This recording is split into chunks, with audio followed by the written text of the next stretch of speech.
मित्रांनो, मोर्चाला सुरुवात झालेली आहे आणि हा मोर्चा निघालेला आहे तहसील कार्यालयावरती। या आंदोलनासाठी अन्नदाता दूध उत्पादक शेतकरी संघर्ष मोरवा विविध कार्यकारी संस्था यांच्या संयुक्त विद्यमानाने तालुक्यातील संपूर्ण शेतकरी हे या ठिकाणी एकवटले आहेत आणि त्यांच्या मागण्या आहेत।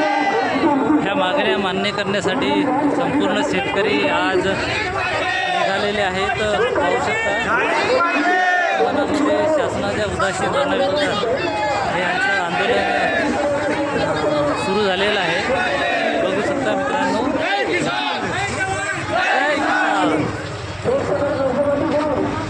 ज्यांनी आम्हाला आमच्या या मोर्चाला आपल्याकडून समर्थन दिलं असे सर्व मान्यवर शिवसेना महायुती तसेच आमचे धामडजी यांचे सर्वांचे मी आभार मानतो। आपल्या शेतकऱ्यांतर्फे आपण सर्व शेतकरी आहोत हे गोष्ट लक्षात ठेवा। शेतकऱ्यांविषयी काय आज आमच्या शेतकऱ्यांना तोंडातून आपण ऐकून ही शेती जेवढा रोजगार देते, ही सरकार असो किंवा दुसरी कुठलीही सरकार असो, ती कितीही कंपनी ह्या तालुक्यामध्ये आणेल तरी एवढा रोजगार कुणीच देऊ शकत नाही। म्हणून आपण अन्नदाता आहोत। मित्रांनो, आता आपल्याला ठरवायचे आहे। आपण 11/3ला तहसीलदार साहेबांना निवेदन दिलं होतं। त्यांनी त्या आमच्या निवेदनात मागण्या दिल्या होत्या। त्या मागण्यांचं काय झालं? आज आम्ही पुन्हा तहसीलदार साहेबांना मागण्या कशा द्यायच्या, मला हा प्रश्न पडला। आम्ही 11/3ला त्यांना निवेदन दिलं। माझी इच्छा आहे, तुमची अगर माझ्यासोबत राहायची इच्छा असेल तर जिल्हाधिकारी साहेब, कलेक्टर साहेबांनी इथं यावं आणि आमचे निवेदन घ्यावं। कारण की आमच्या तालुक्याचं नियोजन, आमचा अन्नदाता किंवा आपल्या सर्वांच्या शेतीच्या कामाचं नियोजन जिल्हाधिकारी साहेब करतात। त्यांना पोर्टलवरती आम्ही किती शेतकरी ऑनलाईन झालो, किती शेतकऱ्यांचे काटे झाले, किती शेतकऱ्यांची धान विक्री झाली आणि किती शेतकऱ्यांचे पैसे आले, हा सर्व डाटा त्यांच्याकडे असतो। आज मार्च महिना आहे, पागल झाले का?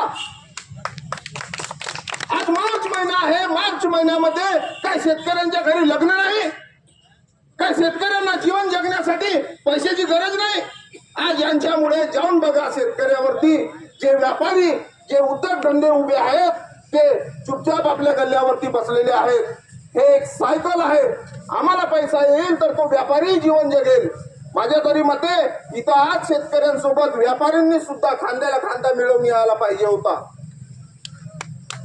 आज शेतकऱ्याला 31 मार्चला कर्ज भरायचे आहे, त्या लोकांनी अर्धे काटेच केले नाही। शेतकऱ्याचा माल घरी पडू नये, काही गोडाऊनला पडू नये। त्यांनी कर्ज कधी भरायचे, काय भरायचे? आज यांनी 31 मार्चच्या आधी त्यांना काटे करून पैसे नाही दिले तर त्यांनी 31 मार्चला कर्ज भरायला पैसे आणायचे कुठून? यांना समजत नाही, पागल झाले का? आज यांच्या डोक्या ठिकाणावर आणण्याची आम्हाला गरज आहे। अन्यथा शासनाने, माझी मागणी आहे की यांनी 30 जून करून द्यावी कर्जाची परतफेडची तारीख। अशा प्रकारे आपल्यावर अन्याय होत असेल ना, येत नसतील लोक आणि शेतकरी, तरी मी एकटा लढीन। आज माझ्यासोबत तुम्ही आल्या तरी चालेल, पण तुम्ही अन्याय सहन करणार नाही। मित्रांनो, आज तुमचा सहभाग आणि मला साथ दिली याबद्दल मी तुमचा आभारी आहो। आमचे शिष्टमंडळ पुणे आहेत, आमच्याकडे असे 4 शेतकरी आहेत। ठीक आहे ना, आपण त्यांचा तो